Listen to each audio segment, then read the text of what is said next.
चलिए आज हम ये चर्चा करते हैं कि पूर्व विधान परामर्श नीति यानी पीएलसीपी के क्या लाभ हैं।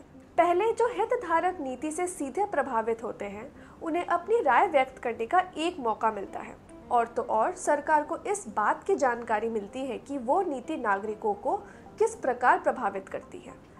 दूसरा, ये पूरे कानून बनाने की प्रक्रिया को पारदर्शी और उत्तरदायी करता है। तीसरा, लोगों के सुझाव और उनकी राय जानकर सरकार को पहले से ही पता चल जाता है कि एक मसौदा काम करेगा या नहीं। इससे सरकार नीति लागू करने के खर्च बचाती है। चौथा, पीएलसीपी यानी पूर्व विधान परामर्श नीति कानून बनाने की प्रक्रिया में लोकतांत्रिक वैधता बढ़ाती है। चलिए एक उदाहरण लेते हैं। अगस्त 2024 में दिव्यांगजन अधिकारों के नियमों का मसौदा निकाला गया था।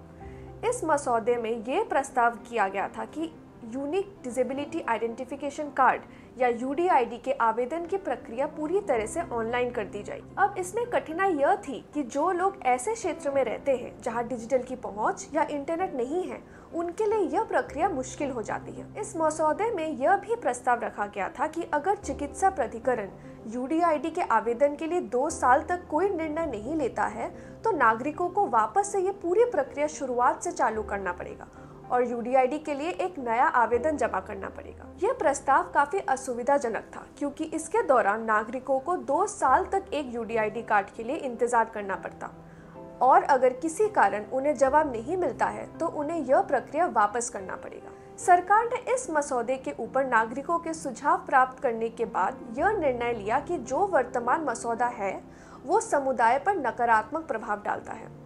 इसीलिए सरकार ने यह फैसला लिया कि वर्तमान मसौदा को बदलने की और उसके ऊपर और चर्चा करने की जरूरत है।